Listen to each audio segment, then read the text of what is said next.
pessoal, estamos iniciando então a nossa terceira aula sobre teoria econômica, perfeito?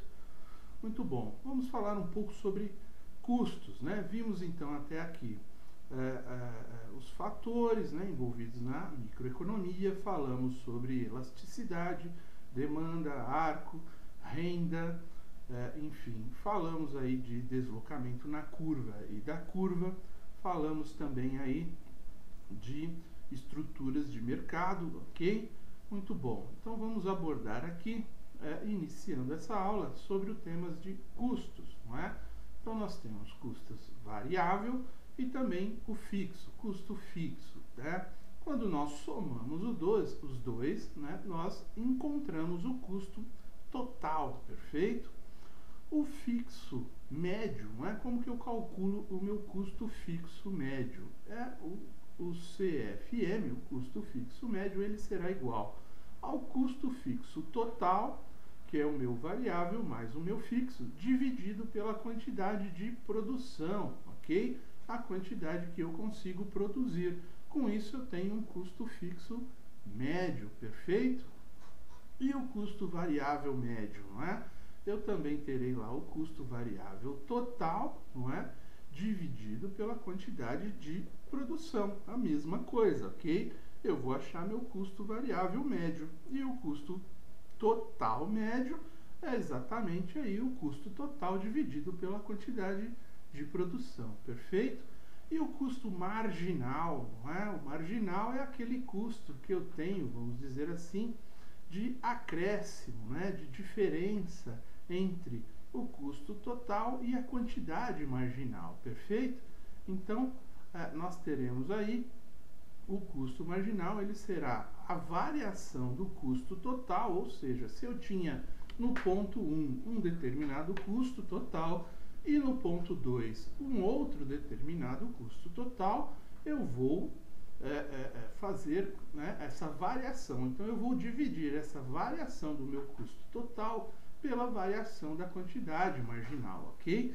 Que eu consigo produzir, perfeito? Essas são as fórmulas, né? De forma bastante simples aí, para se calcular os custos, perfeito? Custo fixo, custo total, custo padrão, custo ABC, podem ser feitos de várias formas, mas aqui nós estamos abordando na teoria econômica aquilo que é fundamental, tá bem? Vamos falar um pouco de payback, não é? Também pode ser entendido aí como fator de recuperação de capital ou até mesmo de taxa interna de retorno, tá bem? Mas vamos tratar aqui como payback. Vamos dar um exemplo aqui. Nós temos 3 anos de um determinado valor de investimentos, ok? Então, no ano 1, eu tenho um valor de 4.500, no 2 e no 3, valores iguais. A taxa de depreciação acelerada, ela será de 15% no primeiro ano, 22% no segundo ano e 21% no terceiro ano. Eu vou calcular, então, essa depreciação, não é? 15% vezes 4.500, 22% vezes 4.500, não é? E na tabela de baixo, na linha de baixo, que no ano 1, 2, 3, nós teremos lá um lucro após o imposto de renda, tá? Um lucro que é dado aqui no exercício apenas para entendimento do cálculo, não é? Então, no primeiro ano aí, 385,5, 425 e 487, tudo vezes 1.000, ok? Nós estamos aqui tirando as casas, né? Para ficar menor os números e mais fácil de entender. Então, o que é meu caixa? Não é? Eu tenho que somar no meu caixa, vamos dizer assim, no meu lucro contábil, tá? Vamos chamar esse caixa aqui de lucro contábil. É o lucro mais a depreciação, não é? Então, eu tenho aquele dinheiro do meu lucro após o imposto de renda, mais a minha depreciação, não é? Que eu vou fazer dos meus investimentos. Então, eu terei por ano, somando a depreciação da tabela que está em cima, com o lucro da tabela que está embaixo, não é? Logo depois da linha mais vermelha aqui, nós temos a soma, então, da depreciação no ano 1, foi de 675, e o lucro no ano 1, 385,5, o que somados darão 1.060,5, ok? Depois eu faço uma coluna última aqui acumulando. No primeiro ano ela continua igual, né? Não tem nada para acumular. No segundo ano ela acumula, não é? A depreciação somada ao lucro do segundo ano, somado ao lucro acumulado do primeiro ano, e assim sucessivamente, ok? E no quarto ano, aqui nós colocamos aqui um cálculo também. Precisamos saber qual que era o lucro mais a depreciação do quarto ano, ok? Então, sabendo que o investimento era de 4,5 milhões, nós tivemos aí um lucro total em 3 anos de 3.907 vezes 500, ok? Vezes 1.000 aqui o acumulado no terceiro ano, perfeito. Tendo a tabela, tendo o exercício, vamos dizer, essas características, vamos calcular o payback de forma bastante simples e direta. O investimento menos o acumulado até o terceiro ano. Quanto que é? O investimento de 4,5 milhões menos aquele acumulado de 3.907 lá que acabamos de ver, ok? E você terá 502.500 que ainda não foram recuperados, vamos dizer assim, ok? Em 3 anos, então, você recuperou 3.907 e ainda não recuperou esse saldo aqui, o que falta, não é? Então, esse que falta, nós vamos dividi-lo pelo lucro do quarto ano, ok? Para saber o que? O prazo, né? Qual foi o prazo em meses, ok? Que esses 592.500 utilizaram do quarto ano. O lucro mais a depreciação lá do quarto ano, que era 1.540.000, que está em vermelho lá na nossa planilha anterior, perfeito? Então, eu multiplicando, dividindo esse número, 592.500, dividido, né, pelo lucro do quarto ano, né, o lucro mais a depreciação do quarto ano, eu terei um 0,38 vezes 45. Eu quero saber, né, esse fator, vamos dizer assim, dividido um número pelo outro, o quanto isso daria em meses. Se eu multiplicar isso por 12 meses, eu terei 4,6140, ou seja, 4 meses. Então, o investimento tem lá 3 anos, não é? Que nós vimos lá, 3 anos do primeiro cálculo, investimento menos o acumulado, 4,5 milhões menos 3.907, não é isso? Que é o que está lá no nosso quadro anterior, aqui, ó, 3.907.500, e o investimento inicial era 4,5 milhões. Então, em 3 anos, não é? Eu já tinha descontado um do outro, então eu fiquei com 3 anos e 4 meses. E esse saldinho, né, que é o 61,40, se eu quiser aumentar o meu cálculo, eu vou fazer lá o que sobrou, então, né, dos 4 meses, 3 anos e 4 meses, eu já sei que tem. Eu quero saber esse 0,61, quanto ele é, continuar o meu cálculo. Então, eu vou multiplicar isso por dias. Eu já multipliquei por, né? Eu já tirei anos, já tirei meses, agora eu vou tirar dias. 18,42. 3 anos, 4 meses e 18 dias. Vamos dizer que eu ainda tenho que aprofundar isso. 0,42, que é o que sobrou de 18,42, vezes 24 horas. Eu tenho 10,08, 10 horas. Então, 3 anos, 4 meses, 18 dias e 10 horas. O que sobrou das horas, 0,08 vezes 60 minutos, 4 minutos. O meu prazo, né, o meu payback, o meu retorno, não é? Ele foi obtido em 3 anos, 4 meses, 18 dias, 10 horas e 4 minutos, ok? Então, esse é o cálculo de payback direto em prazo, para eu saber qual foi o prazo. Se eu tinha estimado lá, por exemplo, uma recuperação do capital em 3 anos ou em 4 anos, qual foi o prazo que eu consegui fazer o payback, ok? O retorno, né, do meu investimento, perfeito? Muito bom. Além disso, nós temos a análise de investimentos, não é? Que é trazer o valor atual líquido. Nós utilizamos para isso matemática financeira, ok? Então, eu vou trazer os valores, né, que eu fui recuperando ao longo, né, do período que eu estipulei para retorno, trazê-los a valor presente, não é? Fazendo a conta de descapitalização, não é? De juros compostos, perfeito? Utilizando a fórmula matemática válida para isso, que você pode utilizar aqui, o FVA aqui, ou a fórmula utilizada lá em matemática financeira, né? Que é o N igual a A vezes parênteses 1 mais N mais I elevado a N, ok? A fórmula do juros compostos, ok? Trazendo a valor atual, e trazendo a valor atual você vai saber se esse valor ele já compõe aquele valor que você investiu, não é? Se ele se ele é maior ou menor que o valor inicial lá no ponto de investimento, ok?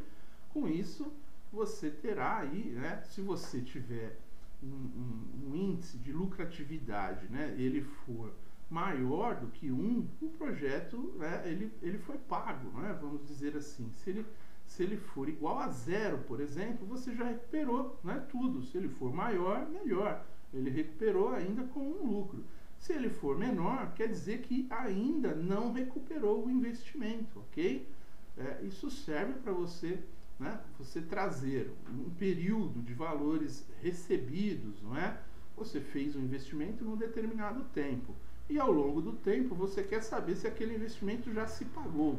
Você traz tudo, você utiliza a matemática financeira, juros compostos, trazendo esse valor à data atual e faz o abatimento do investimento inicial para saber se você recuperou já o investimento. E aqui nós não estamos falando de prazo, estamos falando de valor, ok? Lá no payback nós calculamos o prazo.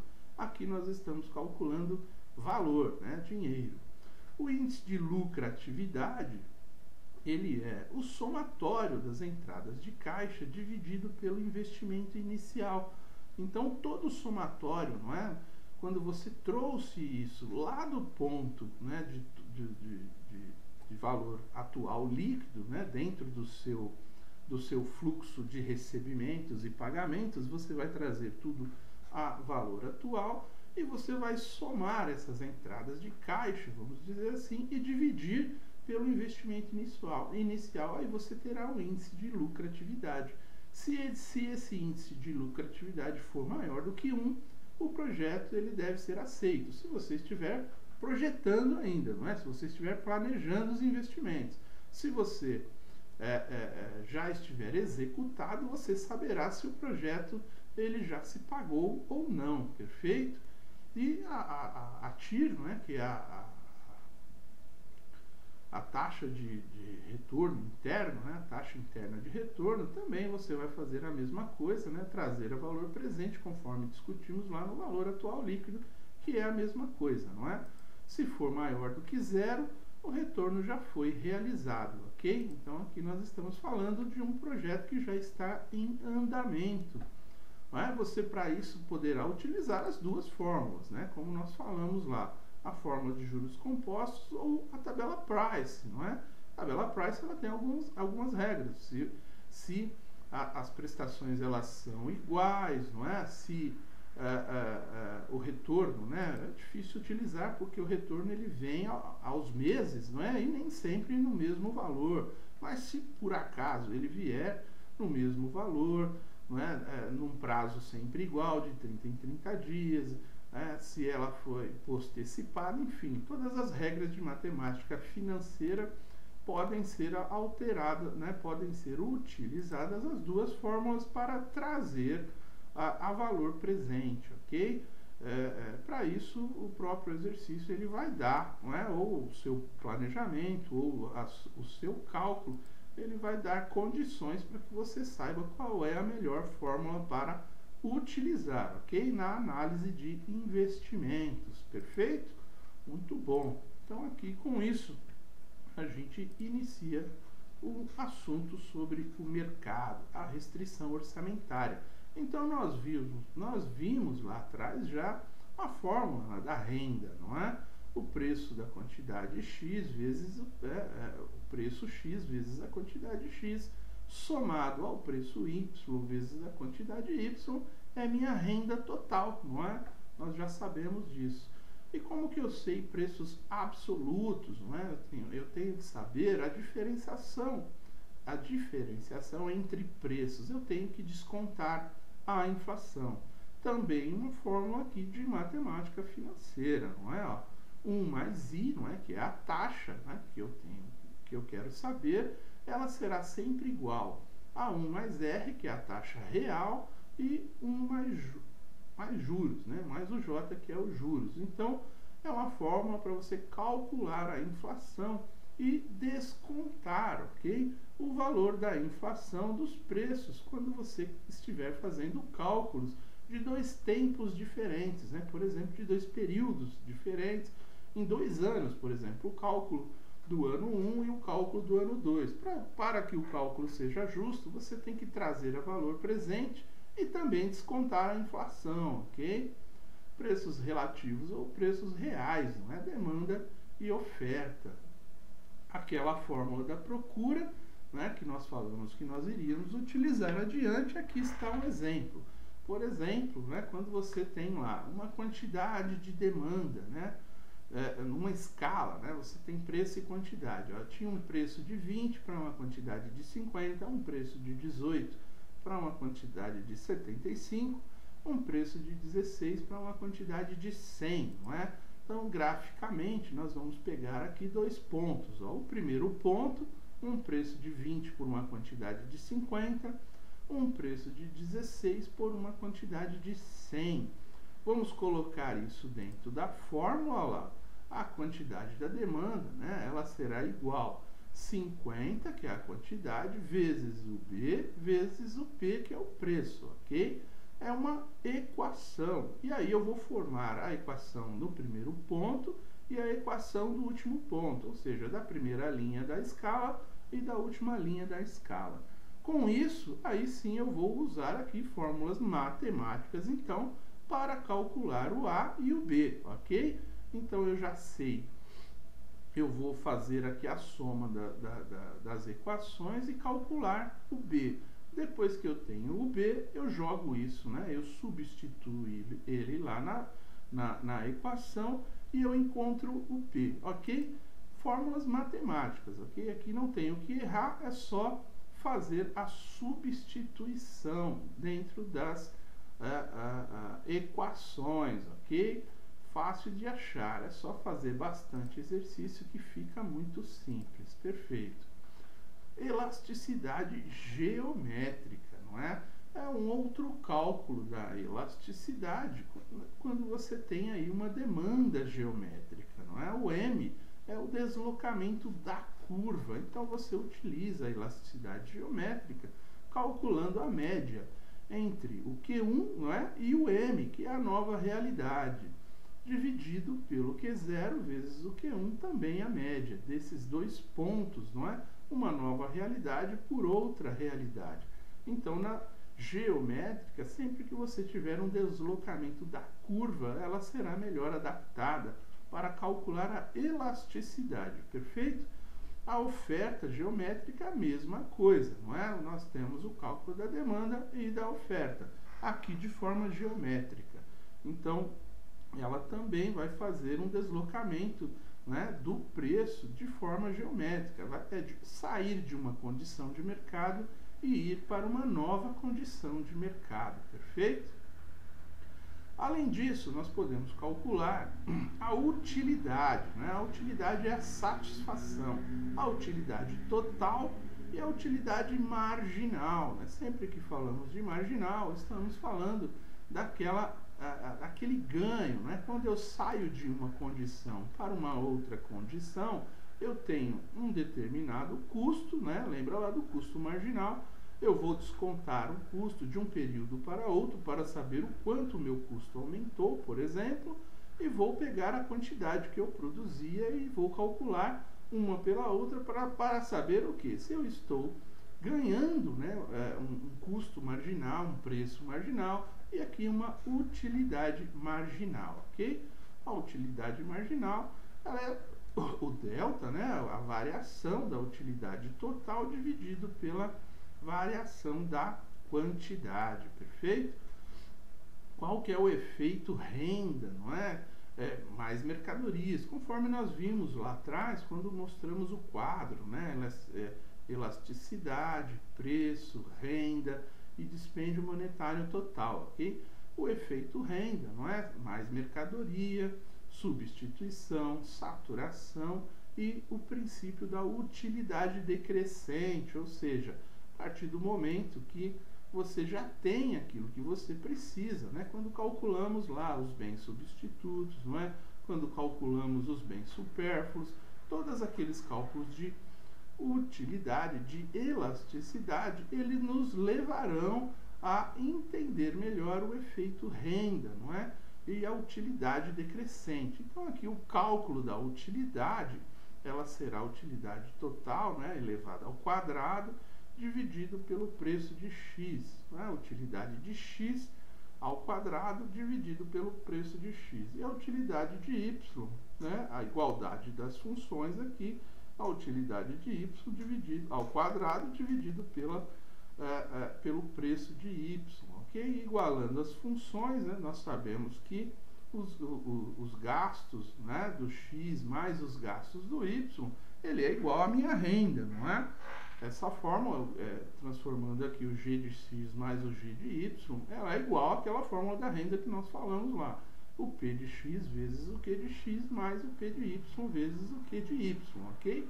Estamos aqui apenas desmembrando essas fórmulas, porque você pode encontrar esses assuntos e eles precisam ser calculados dessa maneira, utilizando estas fórmulas, perfeito?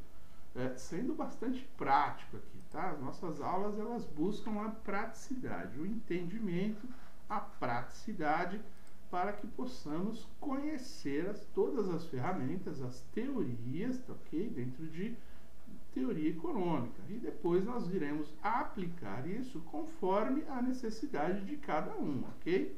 Se é fazer prova, se é concurso, aí tem que conhecer a teoria aqui e depois fazer a prática, não é? Resolver exercícios, pegar exercícios e aplicar essas fórmulas. Vamos mostrar aqui então um pouco a curva de indiferença. É uma curva convexa e sem intersecção.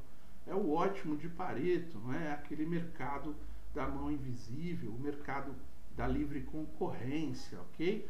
Por exemplo, se eu tenho lá o produto A e o produto B, eu tenho aqui o gráfico, né, uma seta o produto A e na outra o produto B.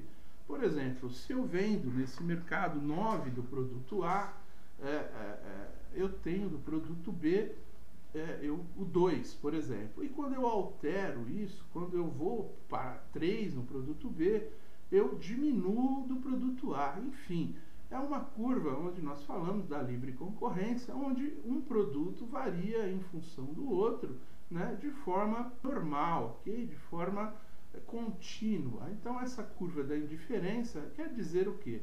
Tanto faz eu consumir 9 do produto A e 2 do produto B, ou 3 do produto A e 6 do produto B, ok? É a curva onde os produtos são complementares, não é? Ou eles são... enfim, tanto faz consumir um quanto consumir o outro, perfeito? Legal. E a curva renda-consumo, né? Falamos tanto aí sobre a renda, sobre consumo, sobre o preço, né, de x, né, mais a quantidade, preço de x vezes o QX, mais o P de y vezes o Q de y, né? Preço vezes quantidade é igual a renda. Graficamente, como que nós podemos desenhá-la, né? Então você tem aqui a renda, ela é igual ao preço dividido pela quantidade, ok? Ou como nós temos isso, não é? Nós temos então graficamente aí, ó, o Q de y e o Q de x, ok? Uma renda conforme o consumo. Se eu tenho um produto A, ele está numa condição para quantidade, né, B, eu tenho um produto C para uma quantidade D, eu tenho um produto E para uma quantidade F, ou seja, conforme a renda, você tem várias rendas aqui, a renda A renda C e a renda E. E você tem do outro lado o consumo, a demanda, não é? Vamos dizer assim. Então você, com a renda A, você consome só a quantidade B, vamos dizer assim. E com a renda C você consumiria a quantidade D. Com a renda E você consumiria muito mais, você consumiria a renda F, ok? Então, acompanhando aquela curva de indiferença, você também tem a projeção da renda. Quanto maior sua renda, maior será também o seu consumo, chegando até a saturação, que nós vimos lá os cálculos de utilidade, utilidade total e utilidade marginal. Quando nós chegamos no ponto da saturação, você, mesmo aumentando sua renda, você não consumirá mais de um determinado produto, porque a sua necessidade já foi satisfeita, ok? Quando falamos lá da elasticidade renda, perfeito? Somente para entender isso de uma forma bastante prática e rápida, temos aqui, ó, vamos dizer que nós temos lá uma função produção, né? Então eu tenho lá uma quantidade de máquinas, né, por uma quantidade de produção, a produção média e a produção marginal. Vamos dizer que com uma máquina eu produzo 50, com duas 120, com 3, 231, 4, 340 e assim por diante. O que acontece com a minha produção média? Não é? Eu vou dividindo, né, o total que eu produzo pela quantidade de máquinas. Então eu vou tendo uma produção média um pouco maior, porque às vezes as máquinas contribuem, não é, para que a produção de uma e de outra aumente, enfim. Mas vamos dizer que esses fossem os números, né, de produção total, e com isso nós chegamos ao cálculo da produção média e também ao cálculo da produção marginal. O que é isso? Com uma máquina eu produzo 50. Com duas eu vou produzir 70 a mais, não é? Porque o meu cálculo médio ele foi de 60. Mas se eu tirar os 50 do que eu produzi apenas com uma máquina, eu tive uma produção marginal de 70, né? E no caso de 231, eu tenho lá a produção média de duas máquinas, eu vou tirar e vai me sobrar 111, perfeito? Então, assim, a produção marginal, ela é embutida, não é, no cálculo, abatendo a produção média anterior, perfeito? A produção que eu consegui com as outras máquinas. Olha aqui, ó, 70 mais 50, 120, ok? Eu vou abater 231 menos 120, minha produção marginal foi 111. E quando eu tenho uma produção total com 4 máquinas de 340, eu terei 109, ou seja, ela começa a diminuir. Olha aqui, a produção marginal. Com isso, com o tempo, se nós seguirmos essa escala, nós chegaremos numa condição negativa, ok? Então, na fase 1, nós temos os rendimentos crescentes, ok? A média está crescendo e também a produção marginal está crescendo. Na fase 2, nós chegamos nos rendimentos decrescentes. A produção marginal com 4 unidades, com 4 máquinas, ela já começou a cair. E a média, ela só vai começar a cair lá quando a gente estiver nas 6, né, com 6 máquinas ou 7 máquinas. A média de produção começará a cair também. É onde os rendimentos começam a ser decrescentes, ok? E na fase 3, tudo isso começa a ser negativo. Quanto mais eu aumento, menos produção marginal eu terei. Então, a saturação dos investimentos, ela já chegou a um ponto que não existe mais mercado, não existe mais condições de eu ter ganho marginal naquela produção, mesmo eu colocando mais recursos, perfeito? Cálculos de forma bastante simples para o entendimento aquilo que cada um precisa, perfeitamente? Então, com isso, nós finalizamos as nossas aulas sobre microeconomia, tá? Ainda temos mais aulas de teoria econômica, porém agora abordaremos os assuntos sobre macroeconomia. Até aqui eu agradeço. Até mais. Um abraço.